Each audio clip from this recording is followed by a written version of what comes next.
take some of your time out from your diary to meet with all of the DOCUS members as well and impart, I'm sure, some of your wisdom.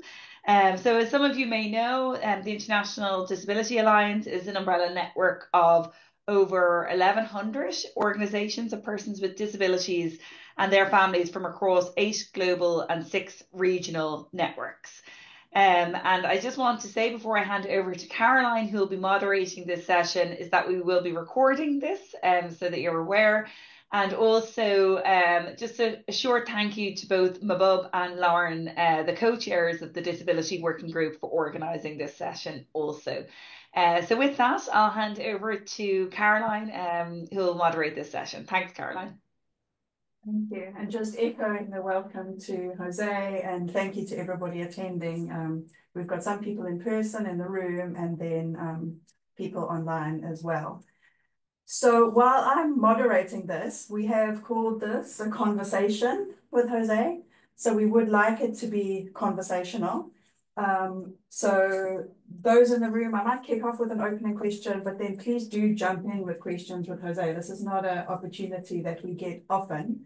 And those online, please raise your virtual hands if you've got a question, and maybe just very briefly give us your name and organization if you do have a question. So I hope that's clear. Let's have it as interactive as possible.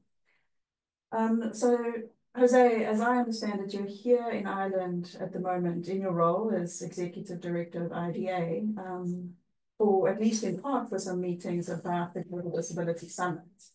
So I'm wondering, we have mainstream organizations here as well as disability-specific organizations. So it might be useful for us just to hear from you a little description of what GDS is, and maybe also your hopes for the summit this year. Thank you very much for the question, and good afternoon, everyone. First of all, it's a great honor to be here and to having time in exchanging ideas and having a conversation. Very much looking forward not only to share what we do at IDA and how we see things regarding the disability inclusion agenda, but also to learn from all of you. I'm sure that the more we exchange, the more we learn from each other, and the more we get connected, which I think is the fundamental piece of moving our common agendas forward, being connected and being all on the same page. So for me, it's such a pleasure having this opportunity. In response to the question, I would like to first say that the Global Disability Summit was conceived, and it's in its third edition now, but it was conceived as a tool to advance further the development cooperation agenda. So when we first, as IDA, when we first decided to embarkate ourselves in a Global Disability Summit, was basically because we identified that while there were a lot of good intentions and some good efforts in investing more on the disability inclusion agenda, there was still a long way to go. After the second edition of the summit and only like 2 months away from the third edition, we continue seeing that gaps that needs to be filling, that the gap that definitely there's a need for doing more, for doing better, for being more pragmatic, for really starting to really think how we're going to impact the life of people with disabilities, and in that, how are we going to contribute from our organizations to improving the life of people with disabilities, especially in the Global South. The Global Disability Summit is actually the opportunity for all of us to come together and to celebrate progress, but also to adopt new goals, right? The only way that we can keep moving is by being ambitious, and ambitions also means setting up new goals. So the Global Disability Summit in Berlin, that will take place the 2nd and the 3rd of April, with a civil society forum the day before, on the 1st of April, has the objective of bringing stakeholders, world leaders, government officials, representative of organization of persons with disabilities, partner organizations, like many that are in this room, together to really discuss what is next. And what is next also means what we can do to materialize the advancement on the Convention on the Right of Persons with Disabilities. We always like to see the Global Disability Summit not as an international conference, which there are many and some of them quite good, but rather as a cycle that starts with a deep consultation with organizations of persons with disabilities on the priorities of the disability movement, a cycle that continues with defining a system in which we can make stakeholders commit or submit commitments, and I'm going to talk about that in a minute, and followed by the global gathering, which will happen in Berlin in April. And finally, a part in the cycle in which we are going to implement and monitor commitments. Actually, I would say that without saying that the global gathering is important, it's a great opportunity to come together, is the only gathering led by organization of persons with disabilities on the subject. And I think that is definitely already a great value add. In my view, the work around commitments is equally important. And why do I say this? Because clearly we need stakeholders to commit further. And to commit further means what are we doing that we can do better, that we can expand our work, that we can include our work in agendas that perhaps we were not doing or included before. And that is the commitment. That is what the commitments are all about. Just to give you some concrete figures, and I guess to motivate all of us for mobilizing for commitments, the first Global Disability Summit in 2018 received almost 1,000 commitments. The second edition received close to 1,400 commitments. And in GDS 2025, we expect a good number of commitments for sure, but we are more interested in better quality commitments that can resonate with the idea of implementing the CRPD at all levels. There is one more thing that I believe for this group should be, hopefully is interesting, and that is we can make the GDS a success only if we participate.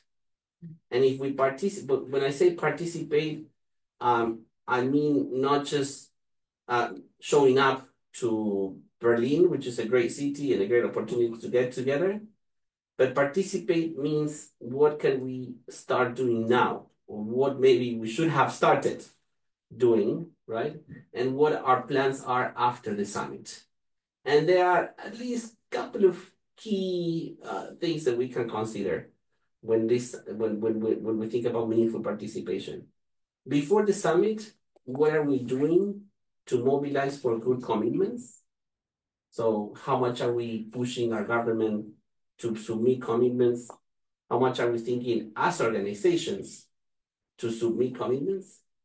How are we going to facilitate participation of OPD's representatives in the summit? OPDs from Ireland, OPD from Europe, OPD from the Global South. And after the summit, how are we going to contribute in the implementation and monitoring of the commitments? If I have to summarize in a couple of keywords what the summit is all about, first, meaningful participation. Second, OPD-led conference, first ever space that we created in 2018, and we should keep doing it. We have a lot of expectations with finding new co-host, and I hope that we can have a conversation about Ireland becoming the co-host for the summit in the near future. Thank you. That's all really useful. So I do really welcome any questions from the virtual floor or from anybody here before I jump into anything. I'm just wondering, it's kind of a question for Jose, but it's a little bit of curiosity as well. Like the GDS, it's a global event, and there's going to be probably somewhere between 3,000 and 6,000 participants. And normally we're used to these kind of global events being run by big organizations, whether it's the UN or something with a huge kind of a huge office structure behind them, but I think IDA is a team of 32, so it's 32 people, and doesn't have a huge amount of funding. So how has it been, the process of getting the GDS in place and pulling it all together, especially for yourself, Jose? You're only probably about a year in the role as well, so it's been a big task that's been handed to you. Yeah, for sure, a nice challenge, right? And you say that we are 32, but that's for the whole secretariat, right? That's for the CRPD work in Geneva. Actually, our GDS team is only 4 people. And that should remind us of the need for, when thinking a summit like the Global Disability Summit, the efforts, the political will, the financial resources required for such a big endeavor. First of all, I think we as IDA, we are the permanent co-host, but it is key to have the other 2 co-hosts not to perceive the summit as a conference, but rather how they perceive themselves as disability champions in the development cooperation agenda, right? So it is clear that UK, Norway, and Germany, along with the other co-hosts, Kenya, Ghana, and Jordan, should be perceiving themselves as a disability champion, right? So we are, the GDS for us is the entry point for bringing more member states closer to the disability inclusion.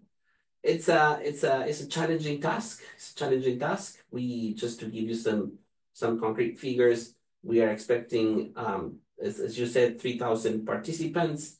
We expect close to 50 to 60 ministers from around the world. We have confirmation that the Chancellor Scholz from Germany, as well as His Majesty the King of Jordan, will join in person the summit.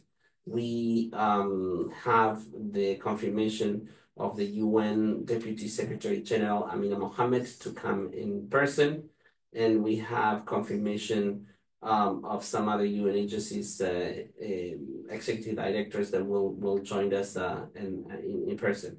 On the OPD side, we have confirmation close to 500 fully funded organizational person with disabilities representative, and that is maybe one of the biggest contributions that we will have for Berlin, that we are going to have a significant presence of organizational persons with disabilities.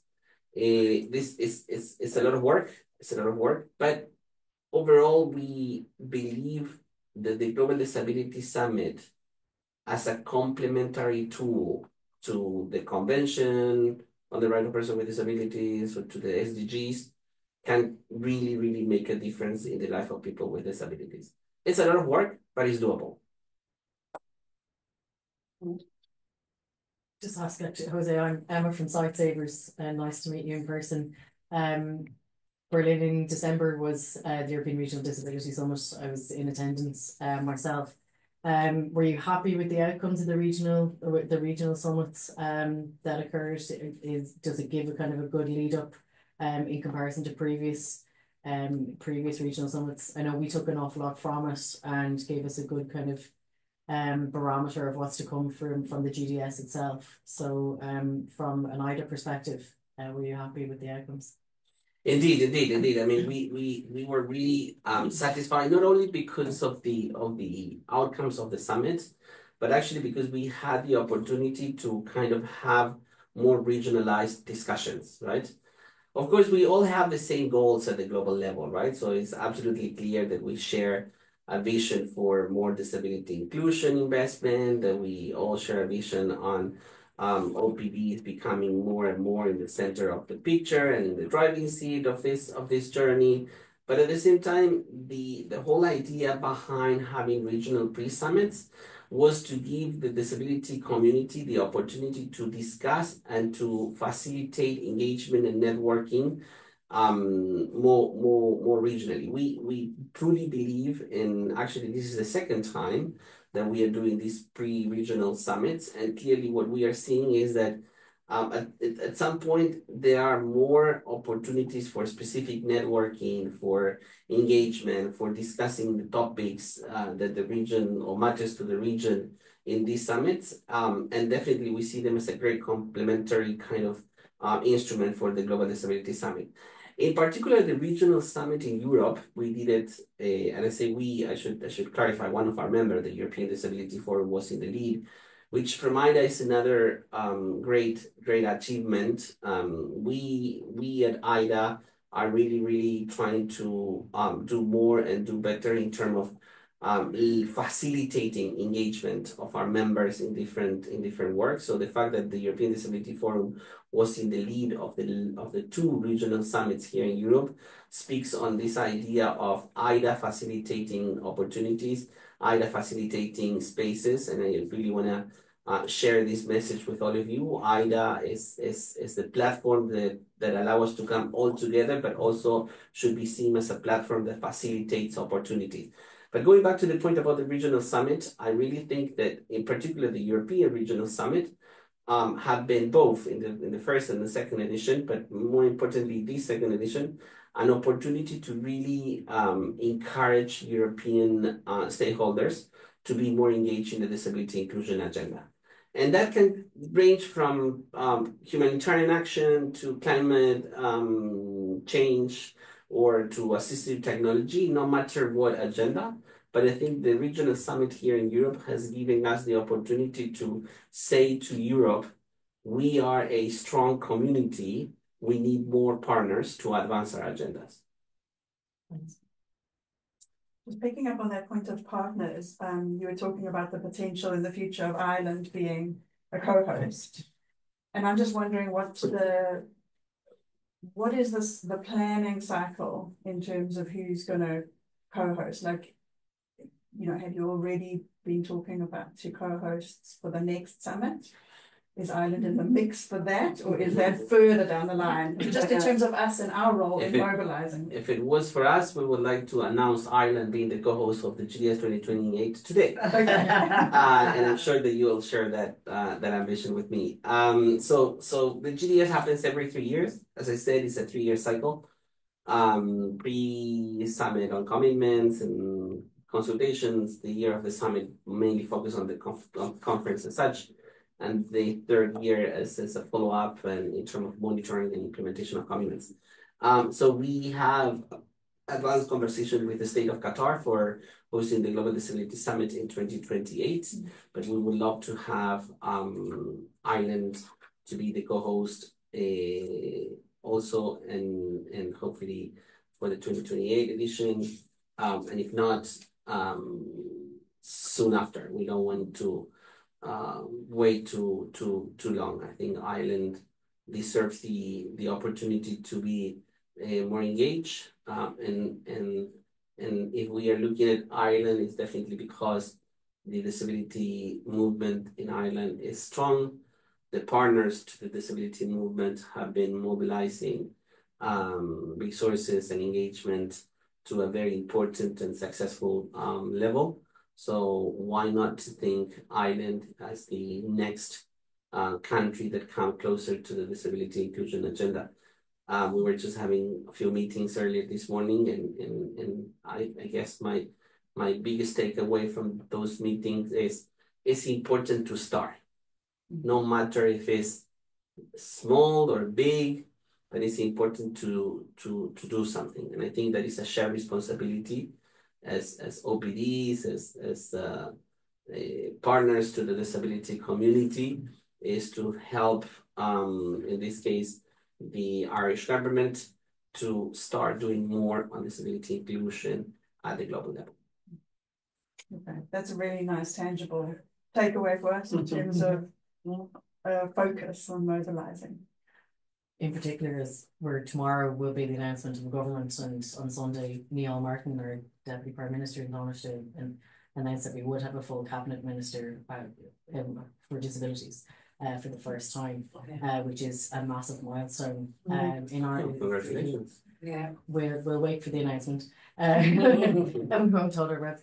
But given that, are there commitments that you would like to see from the Irish government made towards particularly towards ODA with regard to disability inclusive development over the next number of years, and having that? I mean, we will be lobbying straight away for whoever the minister might be. Now, if we read the papers, we might know who it's going to be, but it's about waiting for that announcement.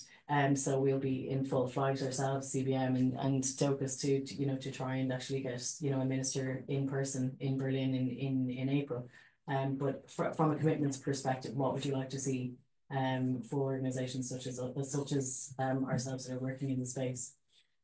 Thank you for the question. The list is long. I can the list can take us 2 or 3 hours, but I promise to keep it short. I would say that that it's always important when formulating commitments, kind of to understand the context first, right? So I think we need to be absolutely strategic in pushing for what we can call mainstreaming commitments, but at the same time, also pushing for specific commitments on disability, right? So the best way that I think we can have a combined and effective set of commitments is if we have I don't know, any international cooperation priority of Ireland to be more disability inclusive, right? If it's climate action, if it's food security, if it's employment, if it's data, whatever that is, right? And then to have commitments specifically on the subject of disability inclusion. I would say that also when thinking on exactly what type of commitments we want, we really want commitments that can impact the life of people with disabilities, right? I think we have been rightly ambitious in mobilizing political will, but now it's time to translate those political wills into concrete actions, right? So commitments that will definitely say how many people with disabilities are we planning to reach out? How many countries in the Global South are we planning to reach out, right? Of course, that comes with the resource allocation that is required. And the other thing is that partnership for me is another key element in the commitments. So now ideas concretely for commitments, I would say issues related to humanitarian action is absolutely a priority.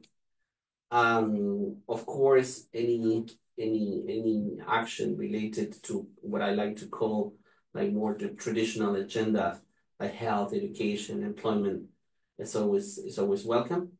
But at the same time, I think that we need to build on what we call emerging agendas. So climate action, assistive technology, and some other areas should be areas in which we can formulate commitments. And for me, we can have the best commitments. We can have the most innovative commitments, thematic wise. But it's also important that we focus on how we're going to implement commitments. And I guess this not only applies to commitments, but in general, we should be advocating all together for more and better engagement of organization of persons with disabilities. I think we have one of the greatest opportunity to not conclude, but I guess to advance as quickly as we can in this transformation from organization of persons with disabilities just as a consultative bodies to organization of persons with disabilities as equal partners for development. And I'm sure that you share this vision with me, but I think if there's something that we can have as a legacy in Irish commitments for the GDS 2025 is where we put OPDs in the commitments. Thank you. Yeah. And I see we've got Wilma from Oxfam online with a question. Thanks, Carol, and thanks, Jose. My name is Wilma and I'm from Oxfam, Ireland.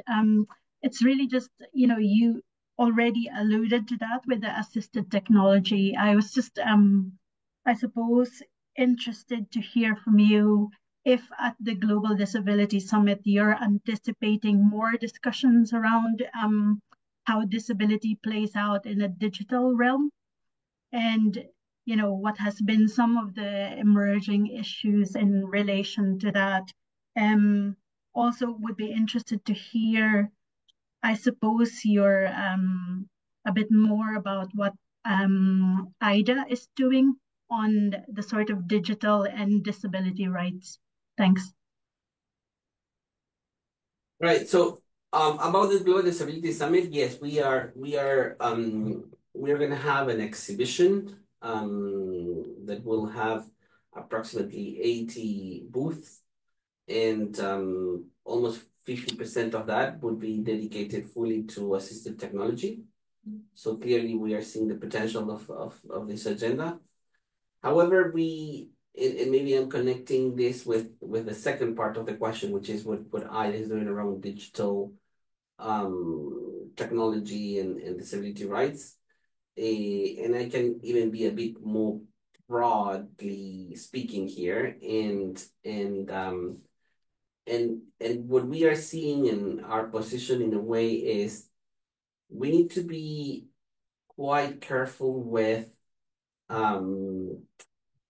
promoting and advocating for more and better assistive technology without falling into the idea that assistive technology will solve the life of people with disabilities. It's increasingly and in a way it's a bit concerning, right? If donors and stakeholders kind of perceive the assistive technology agenda as kind of the next fancy, attractive agenda, right? Without keeping in mind the main focus, which is assistive technology as any other agenda should be part of a broader conversation on how we build free barrier society for persons with disabilities, instead of only focusing on fixing individuals through assistive technology for those individuals to be more included in societies. So all what, and it's a nice conversation, it's an interesting conversation, it's a good debate that I think we should all have. Our kind of starting point is we value intentions and efforts made around assistive technology. Let's make sure that we don't stop investing in other agendas. First of all, health is equally important to the assistive technology agenda, employment, education, we can name all of the agenda.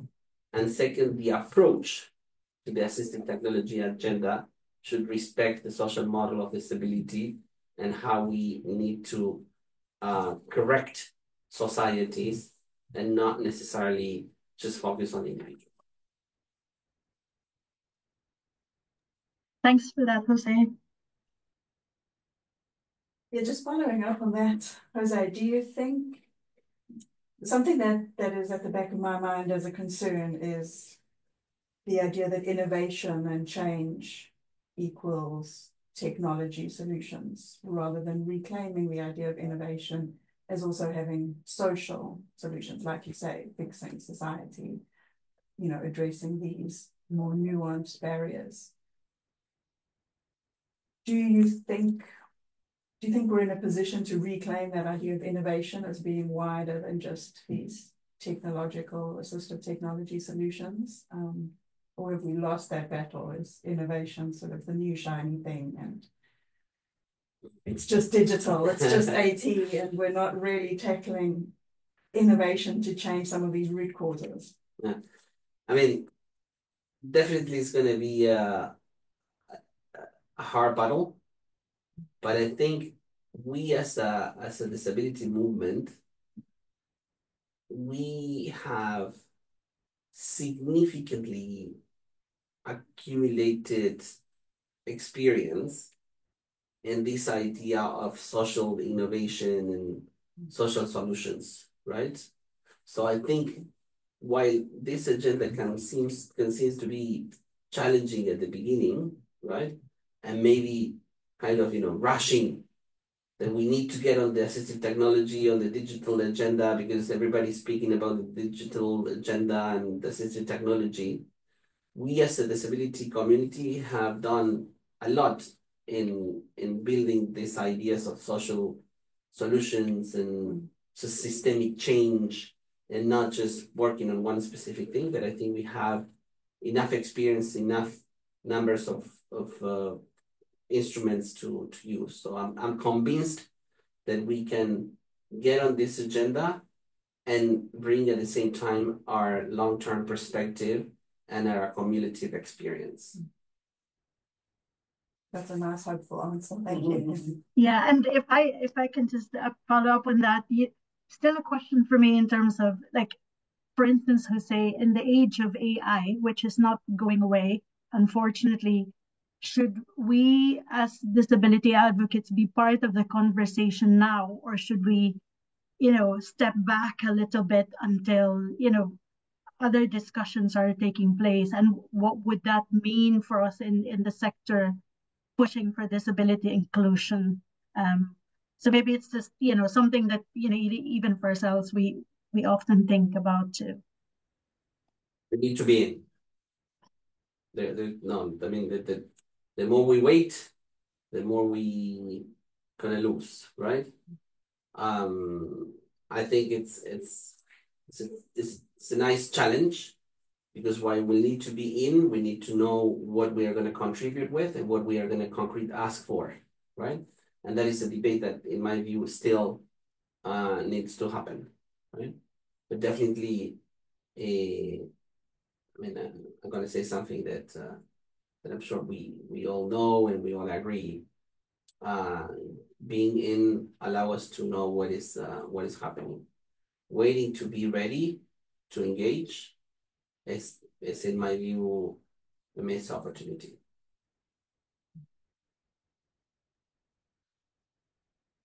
Inviting any other questions, Deirdre, Mary in the room, anyone online?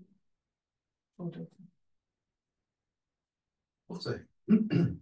of the areas we were talking about earlier was around funding for OPDs, and it's something that's always been a challenge. And I think there's a lot of parallels around the narrative around funding OPDs with the localization discussion and funding for local organizations.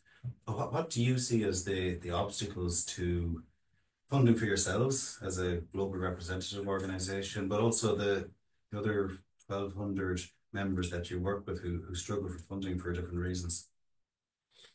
Yeah, so I think that it's an obstacle, but in a way, we can transform it as a value add. I think organization of persons with disabilities in general, we have developed our advocacy skills significantly, right? So it's quite easy to go into any country and find OPDs. I'm not saying that everything is resolved, and I'm not saying that we shouldn't do more. We must continue working, but it's definitely, there is an improvement, a significant improvement in going to any country and identify an OPD that is that has some knowledge on, I don't know, climate action or humanitarian action, or has done some projects on inclusive education. And that is very good, but in a way can be also seen as an obstacle if organizations of persons with disabilities are not strengthened as institutions who can, in a way, play the game of development cooperation.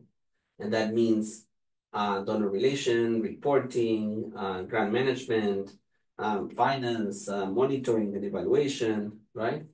So I think we are in that very, very interesting process in which we have strengthened OPDs on the advocacy side or on the programming side, let's say.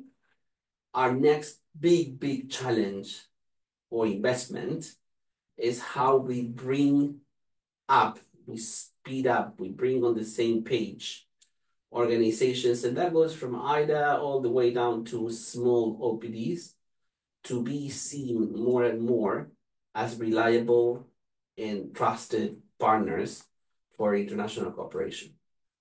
And I would like to say something else, which I think is absolutely important. The role of some of the organizations that are in this room, which are not OPDs, is key in actually bringing up to speed those organizations that require further investment on institutional strengthening. It's absolutely clear that some of the agencies that OPDs work with have more experience, have more knowledge, have accumulated more good practices on programming, on grant management.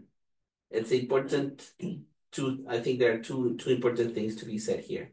Is how we transfer the knowledge onto OPDs and how these organizations play the role of facilitating an increased opportunity level for OPDs when it comes to funding. Is there a parallel process with the funders in terms of their flexibility? I'm just wondering if we're talking about institutional strengthening of OPDs, we're also talking about almost two different worlds colliding. Is there a need for donors to think a bit more flexibly and respond, or is there too much risk involved in this? We must. I don't know if I'm going too far by saying educating our donor, but in a way, yes, it is that, right? It's make our donors aware of the need for further investment on OPD strengthening. But that's not only for the benefit of OPDs. That is a common benefit. Of course, OPDs will be the first benefiting from further investment on institutional strengthening, right? Because we are, again, equipping OPDs with more tools and resources, right? But it's in the interest, I'm pretty sure, it must be in the interest of donors to have strengthened organization of persons with disabilities. And the same applies to other organizations.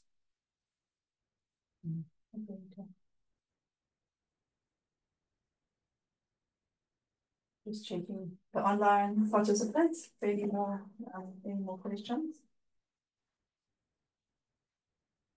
Staying on the same theme, Jose, I was thinking back for a long time, the idea of cash transfer, cash programming in overseas aid was very much resisted for a long time, for risk reasons, for trust reasons.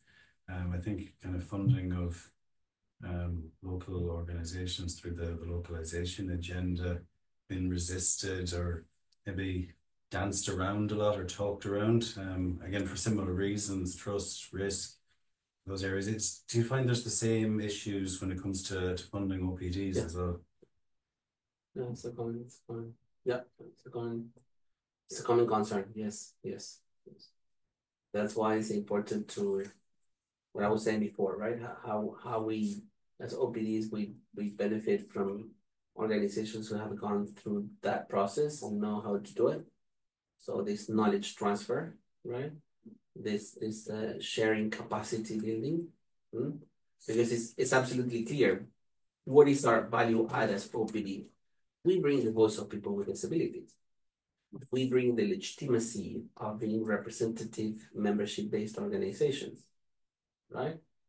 So it's absolutely necessary and important to keep working towards the direction of no one but OPDs should speak on behalf of persons with disabilities. However, when it comes to partnership, when it comes to funding, right, we have the opportunity to partner with those organizations, right, who are closer to OPDs, who understand our challenges, and who are willing and understand that by strengthening OPDs, we will all benefit. But it's absolutely a common concern what you were saying just now.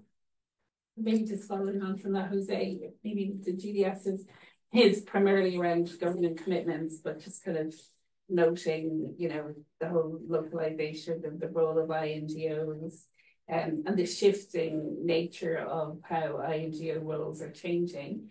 What would be your advice on maybe some kind of good commitments INGOs can make to Global Disability Summit?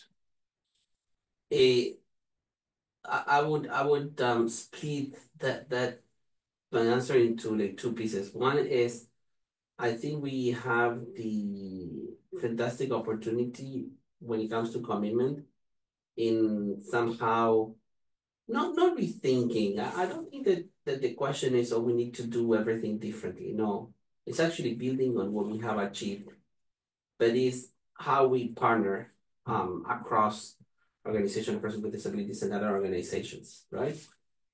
And second, I would say is when it comes to choosing what type of commitments we want. For instance, IDA has published a list of priorities based on more than 57 national and regional consultations about what are the main demands of the disability community. So in my view, the first step when defining a commitment is reading that report. I'm wondering how many of us have read that report, if we are now already thinking in what type of commitments we are going to make. That is kind of the first ingredient of this recipe, right? Listening to the disability community. One thing that I don't want to leave this very interesting discussion without saying it, it's absolutely important to highlight that we have done a great level of successes when it comes to disability inclusion, the type of relationship between OPDs and other organizations, right? And actually, if we can start having this conversation, it's basically because we have done something good, right? And it's how to work together. And maybe I have focused a lot on what we expect as OPDs from others, but I think a more mature partnership is also based on the opportunity to hear as OPDs from other organizations how we can be better and what we need to do to be better partners, right? I think we are clearly transitioning from a moment in which maybe partnering with OPDs was the only option, right? Now I think we are transitioning to a situation in which partnering with OPDs should be the best option. The smart decision is to work with OPDs. This is referring back to what you said earlier about the legacy that you want to see here as where we put OPDs in the commitment. Absolutely. Right? As in terms of the agency, the nature of that relationship. Okay. Talking about commitments, I know you said at the first GDS there was about 1,000 commitments, and there were 1,400 at the next one, and you anticipate something similar, but you want smarter commitments this time. And there's the old saying that, you know, whatever gets measured gets done. Have you been thinking about how those commitments are going to be measured or tracked or monitored in the coming years? Yeah. So when it comes to tracking commitments, we really want to be very, very, very clear. The GDS itself and including commitments is a voluntary, political driven space, right? So we have the CRPD, we have the CRPD review mechanism, right? Which is definitely our baseline, right? However, as I said before, better commitments will only happen if we track them and monitor them. So IDA does every year we produce a report where, using the traffic light system, we track progress on commitments. However, what we have planned for after the GDS 2025 is to support OPDs, right? Especially those who are going to be more connected to country level commitments, to be equipped for implementing and monitoring the commitments. So we are going to continue having this kind of global reporting, reporting voluntary mechanism at the global level through the production of an annual report tracking commitments. But we hope that that can complement the most interesting work, which is how we can support OPDs in the monitoring of commitments, especially at the country level. And for that, we need more support and more investments. It's obviously a huge range of commitments and therefore a huge range of ways of monitoring implementation. I'm just thinking about the parallel with the UN Disability Inclusion Strategy and their set of indicators, which, from where I sit anyway, seems to have had a very good impact on a lot of the UN agencies in sort of identifying where they're going. Do you see any role in the future for kind of a common set of indicators for monitoring, or is it just too vast? No, I think it's a good idea. Yeah. That can perfectly be an innovation for GDS 2028. In Ireland. In Ireland. Well, in Kuwait, supported by Ireland. We've had one question just asking if the IDA report can be shared. I think that's the one with all of the... Yes, we'll make sure that that the link to the report gets to all of you. Thank you. Just for us here in Ireland, Jose, as we move forward,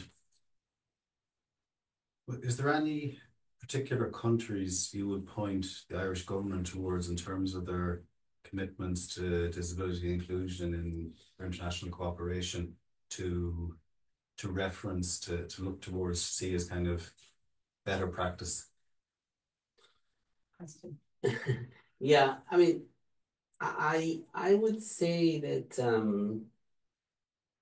the Department of Foreign Affairs and Trade of Australia is a good example in terms of understanding the role of global movements, right?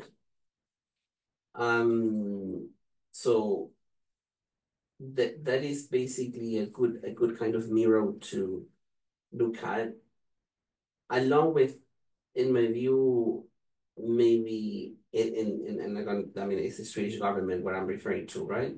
And it's our oldest partner, right? Again, in this idea of a full understanding of what global movements mean and how support is needed when it comes to supporting organizations of persons with disabilities in this case, right? So I would say that both the Swedish and the Australian government, they both have disability inclusion strategies. They have clearly invested in global social organizations, social movement like ITA, right? So those are, for me, two very clear examples. As we were talking before, there is a increasing need and interest in transforming those kind of global advocacy frameworks into real change at the national level. And what we have seen over the last couple of years, we need to see how things will play out with the new government. But the government of the UK has been another key partner more in advancing things at the national level, right? It's hard to kind of mention the countries, but I think that the first two, Sweden and Australia, complemented by experiences like the British or the Finnish, are good example of a balanced combination between in keep investing at the global level through Swedish and the Australian investments, and how to transform those global frameworks into real action at the national level through initiatives like the one from the government of Finland and the government of UK. So to your answer, I would look at least those 4 or 5. They just give us a good direction, because we're trying to steer the Irish government as well towards disability inclusion strategies. So knowing where to look and where you consider good practice will just help us as well narrow our focus. We have another online question from Maeve. Hi, yes, I have a question. Can you hear me? We can, yeah. Great. Thank you so much for such an interesting conversation. It's been great to hear from all of you. I'm wondering, Jose, I suppose my question is in a similar vein to the last question, which was very well answered. I'm just wondering, I work with Sightsavers Ireland, who are obviously not an OPD registered, but working with OPDs in Ireland and other countries. And we found that the landscape of OPDs, or DPOs as they are called usually in Ireland by the umbrella group, tends to be a little bit fractured. So there's very few officially registered OPDs in Ireland, but it's difficult to kind of break through and speak to all of them. So I'm wondering, in your experience, if there's any kind of similar kind of country you would point to, and where that similar issue has been overcome, or what we can do to try and overcome that and engage with a network of OPDs as such. Thank you. Yeah, that's an interesting question. I think that sometimes, and it's absolutely fine. I'm not judging, but it's quite often to say, well, the disability movement is fragmented. We don't know who to speak with. It's even sometimes hard to find an OPD. But I have to say that that is the beauty of the movement, right? And this is like truly not a rhetoric comment, but rather part of the reality, right? The disability movement is a social movement. It's a membership movement. For sure, it could be much easier if we were, as other movements, more vertical from the global level down to the local level, and instead of IDA being the result of OPDs around the world, maybe it could be better, or could be easier, not better, sorry, easier, to say that IDA will go around the world and create OPDs. But that is the biggest mistake that we can make. IDA is the result. IDA is one of the youngest OPDs in the world. But why? Because all the OPDs around the world decided around 1999, 1998, that there was a need for a common voice, right? So yes, it's absolutely fair to say that fragmentation is part of the DNA of the disability movement, but it's part of the beauty of the movement. I understand that when it comes to practice, people can say, well, Jose, yeah, it's part of the beauty, blah, blah, blah, but we want to work with OPDs and we can't find them. Well, let's work around how we can find more OPDs. How much are we doing to create the preconditions for those groups who have not yet been fully structured and organized can do so? How much are we putting efforts in reaching out to underrepresented groups, right?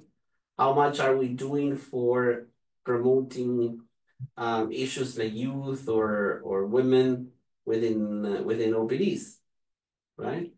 So I guess, let me put it this way, and I was talking to some colleagues last week, very, very close partners to IDA, and yeah, if you want to put it as this is the price of diversity and how we work together, yes, that's why we are a membership movement, sometimes too politicized, and we love politics.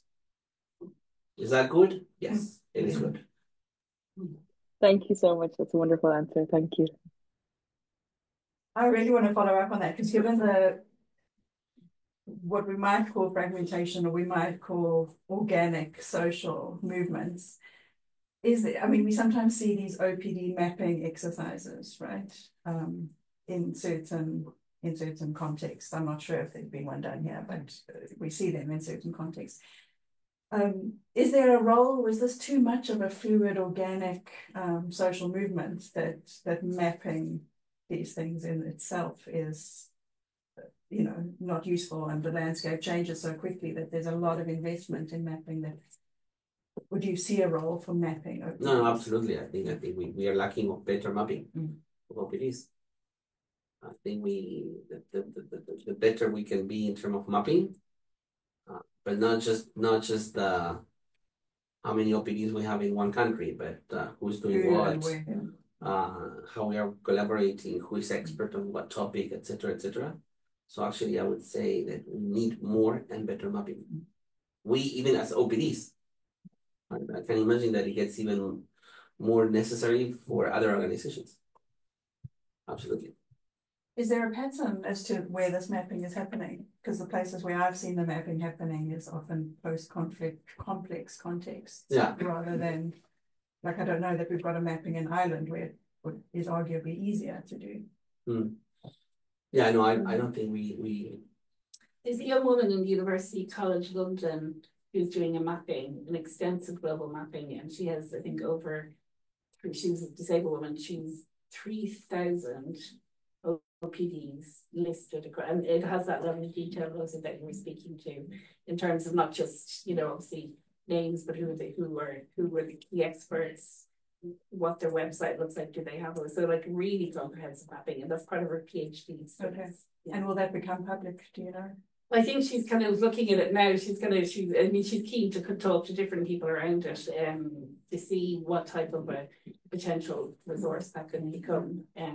But I think it's about keeping it live so that it would have to be obviously updated regularly. Yeah.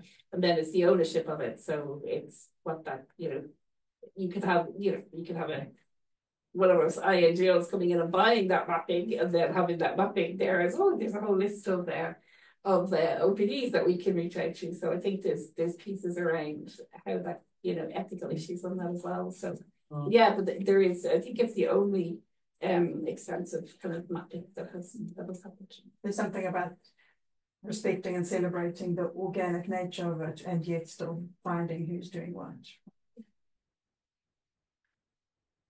Okay, just checking if there's any more questions online as we come up to time, is it?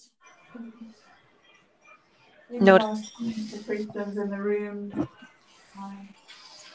I have a question back to Docus though, because at the last meeting this group met, and Deirdre from Plan, and we had talked about whether there would be an interest from members of Docus coming together to agree to go as not a delegation, but as a group with more voice, stronger voice, because we go as a group. Has that progressed? I know my bub was pushing a wee bit for that, and I'm just wondering if that's progressed. It's definitely on the agenda. In fact, this is Gillian here from Docus. Emma was on to me about it just yesterday. So it's for discussion. We haven't come together yet as a group, but it's definitely for discussion, and we can organise that quite quickly. Well, I think on behalf of everybody who's attended and myself, just a huge thank you, Jose. It's been a really interesting and enriching discussion, and certainly the idea, or the energy to mobilize Ireland towards co-hosting in 2028 or immediately following is one of the things that we can take away from today out of meeting. So thank you very much for being with us today. Thank you for giving me the chance to participate. A very, very, very last message. I think networks like this one have a huge opportunity to move forward on this idea of effective true partnership, right? So I really encourage all of you to keep working, to keep debating, to talk about the good things, but also to be proud to talk about what are the things that we need to change, we need to improve, because what we are seeing, and from Ida we have enough evidence to prove that those countries that have really significantly made a progress in the implementation of the CRPD are those countries that first realized the need for creating cross-disability, multi-sectorial, multi-partner platforms like this one, right? So OPDs, we know what we can do, we know what we bring to the table. The combination of all that knowledge that we have and experience that we have, plus the value add of our partners, is what's going to make the difference in the life of people with disabilities. So thank you so much. Congratulations for the work done so far. I have to say that there's still a lot to be done, and count on IDA for taking that agenda forward. Thank you. Thank you. Thank you, Jose. Thank you. Thank you, Jose. It was great. Great session.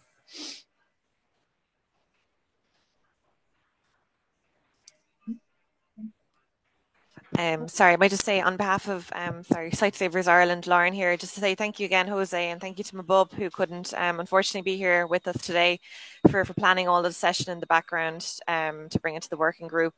And it's not a question but a reflection, certainly, when we look at commitments, to make sure that they are tangible, and we can implement them and monitor them. So lots to bring forward to the working group. So thank you again for today, and hope everyone has a great afternoon. Thanks, Lauren. Bye, Lauren. Bye, everyone.